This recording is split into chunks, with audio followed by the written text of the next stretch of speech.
വീണ്ടും ഒരു പൂക്കാലം കൂടി വന്നു കേട്ടോ. നമ്മളെ കാട്ടുചെമ്പകം ഏകദേശം ഒരുപാട് പൂക്കളായിട്ടുണ്ട്.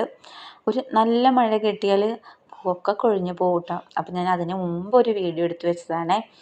കാരണം അത്ര ഭംഗിയാണ് കാണാൻ. നമ്മുടെ വീടിൻ്റെ മതിലിനടുത്ത് ചേർന്ന് ഉമ്മടെ തന്നെയാണ് വെച്ചിരിക്കുന്നത് കേട്ടോ. എല്ലാവരും ചോദിക്കും, നന്നായിട്ടുണ്ട് കാണാൻ, ഒരു കഷ്ണം തരുമോ ചോദിക്കും കേട്ടോ. കാരണം പെട്ടെന്ന് പിടിച്ച് കിട്ടുന്ന ചെടിയാണ് കേട്ടോ. ചോദിക്കുന്നവർക്കൊക്കെ കൊടുക്കാറുണ്ട്. പിന്നെ നമ്മൾ തെങ്ങിൻ്റെ ചോട്ടിലാണ് വെച്ചത്. അപ്പോൾ ഈ കരിയിലേൻ്റെ വേസ്റ്റൊക്കെ ആയതുകൊണ്ടും നല്ല ഹെൽത്തി ആയിട്ടാണ് നിൽക്കുന്നുണ്ട് കേട്ടോ. പിന്നെ ഇന്ന് നമ്മുടെ മുൻപിൽ സൺസൈഡിൻ്റെ മുൻപിൽ തൂക്കിയ കുറച്ച് ചെടികളുണ്ട് കേട്ടോ. അപ്പോൾ അതിനൊക്കെ ഒന്ന് കുറച്ച് കരിയില കമ്പോസ്റ്റ് ഒന്ന് ഇട്ടുകൊടുക്കാൻ വിചാരിച്ചു കേട്ടോ.